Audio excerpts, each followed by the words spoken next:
Hi, everyone. Today we're here to talk about what is health and what is Healthspan. I'm Dr. Molly Maloof, and I thought this quote might somewhat inspire, maybe not motivate some people, but I thought it was applicable to this lecture. We also have people dying longer. We're able to keep people alive without much quality of life in many cases. We haven't done a great job of making Healthspan match up with lifespan, which is both miserable and unbelievably costly. So this course was derived from my medical practice, my research interests, and my own personal philosophy of health. I'm all about experimenting to improve your health systematically using the latest research. Now, it's not about necessarily taking a complete lifestyle overhaul, but if you are super motivated, this course is going to be a really good primer on how to change your lifestyle and specifically all of the areas of health that I think could be optimized. It's not a full course on functional medicine. I'm not going to go super deep into how I would optimize the health of a patient necessarily, because that would take lots of labs and supplements, but it is going to basically provide you with the overview and basics of what you would really need to know about health to start optimizing your lifestyle. I really believe slow change over time typically generates the best results. So really the best way that you can approach this course is to start slowly implementing new habits, rituals, and rules into your health plan. So there's a lot of different course outcomes that I want you to get. I want you to learn to measurably improve your health by understanding Healthspan principles so that you can have the freedom to live in the greatest health and have your highest life expectancy. I also want you to be able to set goals for your health so you can be motivated to put effort into achieving them by incorporating the right behaviors and habits into your life. I also want you to build functional capacity so that you can have the energy to create a life that you want and move in the direction of your purpose and your dreams. I also want you to learn how to mitigate the factors that are the greatest threats to your health so you can reduce your risk of lifestyle-related diseases and increase your productivity and improve your performance. I want you to learn methods of how to increase your ability to bounce back from stress and to improve your quality of life so you have greater vitality and better relationships. So the WHO's definition of health is the complete absence of disease or infirmity. But I believe that a better definition is the ability to adapt and self-manage in the face of social, physical, and emotional challenges. And that's because this definition is a lot more about the dynamic nature of health. The previous one is a little bit more static. It's like, oh, someday I'm just going to end up waking up and be in optimal health. No, that's not how it works. Health is really tested by challenges, and how you respond to challenges really determines your true health. Health is so much more than, this simple definition, though. I mean, it's a descriptor of all sorts of things like our bodily functions, how our brain functions, our spiritual selves, our quality of life, our social and societal participation, and our daily functioning. So health span is the number of years that you have living free of disease or disability. And healthcare, in my opinion, should really create health. It should create the capacity for you to adapt and self-manage in adversity. But unfortunately, what we have in America is more of a sickness billing industrial complex designed to bill and code for disease and basically charge you services for managing your care rather than curing chronic illness. So healthcare costs a lot of money and it doesn't give you a lot of autonomy. And really, doctors are mostly subcontractors of insurance companies, and they unfortunately have one of the highest rates of suicide of other professions. So I think more than ever, it's really important to take control of your own health, to be, essentially your best coach to yourself. And if you need to, find help from functional medicine doctors or health coaches or people who can really work with you on your health, because you really shouldn't expect the current healthcare system to care about preventing your diabetes or preventing hypertension. They really care about once you get diabetes or get hypertension, they can start giving you medications. It is what it is. It's not something that I really think is a problem. I just think is a reality. And the reality that I'm trying to create for the world is healthcare that actually cares about people. So, know what to expect from the healthcare system, and also know that a lot of it is really in your hands if you want to avoid having to use a lot of these services. So why pursue health? Well, first of all, for obvious reasons, right? Survival and reproduction. Like, this is the biological imperative. Like, this is why you have a body, because evolution basically created your capacity to reproduce so you could pass on your genes and not die. I mean, that's really what your body's here to try to get you to do. However, we are obviously not living in primitive times anymore. So things have become a little bit more complex for the modern human. We have a lot more needs, right?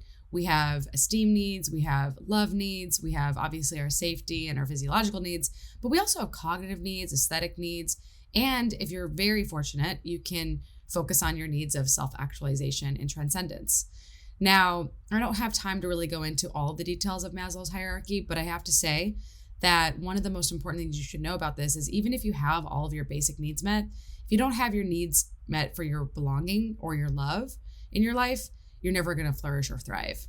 So really, Maslow did a great job at outlining really how we work through all of our different needs. And eventually, if we're fortunate, we get to live a life of self-actualization of our highest purpose. And then if we're extra lucky, we get to transcend our ego and live a life of service to humanity.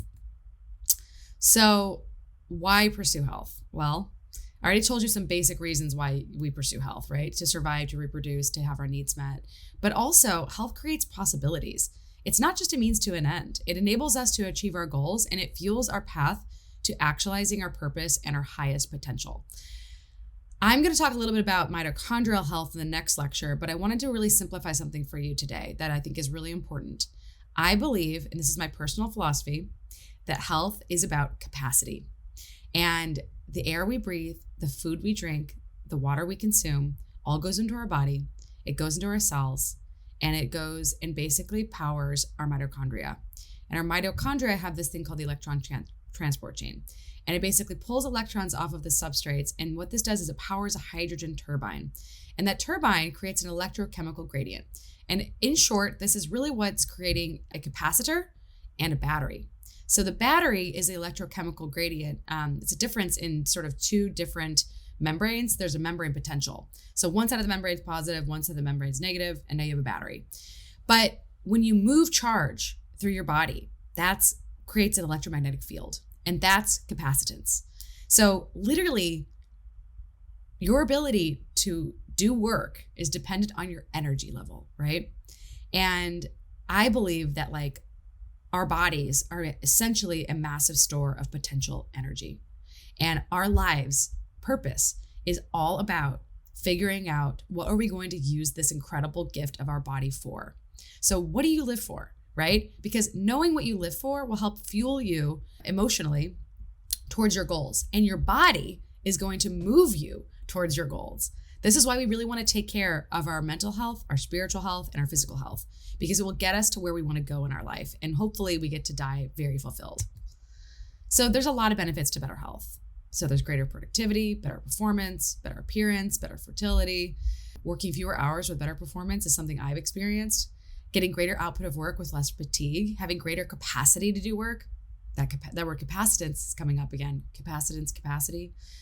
Having a better quality of life, just feeling good when you wake up in the morning, having fewer problems as you age, having greater mobility, not becoming frail, having fewer illnesses, bouncing back when you do get sick, having more energy to accomplish your goals, feeling great while you work and while you relax, having better focus, having improved executive function, getting smarter as you get healthier. Did you know that you can actually get smarter by taking better care of your health? Sleeping peacefully at night, not ruminating before you go to sleep, having inner calm, having confidence in your abilities, having a longer lifespan, having greater autonomy, and living pain-free. I mean, these are the reasons why I pursued health instead of just fixing sickness. So health improves performance. And this is really what got me into health when I was a medical student. I was essentially really not taking great care of myself. I mean, all I was doing was working, and I was drinking cups and cups of espresso. I had a very erratic sleep schedule because of this. I wasn't exercising. I was sedentary all day long. I had very lazy nutrition. I would eat cereal for most of my meals. I had no stress management. I had test anxiety, and I got an average on my first board exam in medical school, and I was really disappointed. I hadn't slept much the night before. Then I decided to myself, screw this, I'm going to do something different. So I started studying health. I started figuring out what are things that I could do in my lifestyle that were based on real evidence. So I realized, I was drinking too much coffee. That's too much caffeine. That's causing too much stress. That's messing up my sleep schedule. So I cut back. I started getting regular sleep. I started doing yoga. I started eating more of a plant-based diet, much more produce into my diet. I started meditating. My test anxiety eliminated. And my second board exam, I got a 99th percentile. And not only was I floored, but my whole class was considered blown away, basically. They were like, how did you do this? And I go, it all came from changing my lifestyle. And as a result, I actually created a course called Physician Heal Thyself, Evidence-Based Lifestyle, because I wanted my peers to learn that they could also change the outcome of their performance using health changes. So that's really why I'm still doing this as part of my job. This is why I'm still an educator. It's because I really believe that you can do so much more with your body and so much more with your mind and so much more with your life if you take better care of yourself. And I had to learn the hard way. And you don't have to be like me. You can actually start sooner. You can start when you're young. And you don't have to wait till you're, in your late 20s or your late 30s to start making changes. But it really doesn't matter what age you are. The more improvements you make to your health, the more you're going to see a benefit over time. So the focus of this course is really all about helping you learn to adapt and self-manage and overcome challenges. So what does it mean by adapt, right? Well, it's to gradually change your behaviors and attitudes so that you're basically able to be successful in different situations or adjust to new environments. So for example, I travel a lot. I go to different cities. I've lived all over the country. And I now know how to adapt to a new environment, to find food, no matter where I'm at, that's healthy, to find exercise opportunities, no matter what city I'm in, and to find friends, no matter where I go. I also believe in self-management. It's like really about taking ownership of your health. It's about having and finding the autonomy and motivation that's really required to take responsibility for your life and your choices. It's all about overcoming challenges. We're going to dig into what are some of the internal and external forces that can negatively shape your behavior, and also things like harmful relationship patterns that can affect your health. So I really like to go into, the actual understanding of some terminology for Healthspan that I think is going to guide a lot of your understanding of this subject matter. So adaptation, we already talked a little bit about this, but this is the process of change by which an organism or species becomes better suited to its environment. A adaptable human is able to be put in any environment and thrive. That is really the test of adaptation. Allostasis, right? Allostasis is the process by which an organism maintains physiological stability or internal homeostasis through changing parameters of its internal milieu by matching them appropriately to environmental demands. So this is for an example of my heart rate changing depending on if I am stressed, my heart rate changing depending on if I exercise. My body's adapting to the demands by enabling me to raise or lower my heart rate. Allostatic load is essentially the biological wear and tear that allostatic mechanisms exert on organs and tissues under chronic stress, and these cumulatively predispose to the development of disease. So essentially, the more stress we are putting ourselves under, the more likely our bodies will become more rigid or chaotic internally and will lose the capacity slowly over time to maintain that internal homeostasis. So a great example of this is when your blood sugar starts to rise over 10 years of stress, being a parent perhaps, and just having really a lot of demands on your body without proper recovery. Blood sugar and blood pressure and heart rate are all things that you can track when you're young and start noticing if they're changing as you get older to identify whether or not your allostatic load is something that is becoming too much for your body. Allostatic overload is basically what happens when, we engage in health damaging behaviors and too much stress. Things like poor sleep, too much calories, lack of exercise, smoking, drinking, and essentially it breaks the system. So glucose allostasis, we're going to talk a lot about this in the lecture series, is something that I'm particularly passionate about because it's something you can actually do something about when you're young. And it's basically your body's ability to maintain a healthy glycemic response, depending on the demands and the food that you consume. Metabolic oversupply is something we'll get into at the very end of this course when we talk about metabolic flexibility. But essentially, when you eat too much fuel or fuel at the wrong times and the wrong amounts, you end up causing damage to the motors of your system, these mitochondria, these power plants. And once you've screwed up your metabolism, a lot of things go wrong. All right, so physiologic resiliency, right? This is the ability of an organism to cope with a challenge and to return back to normal baseline function following a perturbation. So when you're young, you have about 4 to 10 times the functional organ reserve required to sustain your life. This is why when you're young, you can eat garbage food like fast food and Taco Bell. You can have fried foods, you can drink, and you just seem to feel fine. But something happens when typically when you hit 30, things start to change. So your hormones start to shift and you start having slower recovery from stress. Instead of being this weeble wobble that can always come back up, you start having trouble after you get hungover. You start not feeling well after you eat that fast food, and you start seeing these biomarkers changing. So self-management is all about basically assessing where you are in your life and typically, ideally, avoiding the consequences of a lifestyle that is maladaptive to health. So essentially, type 2 diabetes and hypertension, high blood pressure and high blood sugar. These are basically, from a systems flexibility standpoint, these occur when one or more of these adaptive processes fail. So your body's ability to maintain these normal set points, when these start to change through nutritional excess and inactivity and too much stress, you start seeing reduced resiliency. But we can build physiologic resiliency through self-management practices. We can start to cut back on how much we consume. We can add a little bit of intermittent fasting. We can increase the high intensity interval training. We can build more mitochondrial health into our body. We can learn to adjust to temperature variations. We can do these things through what's called hormesis.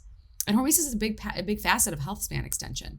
And you can age healthy. You don't have to age and get frail and get sick. It doesn't have to be your destiny.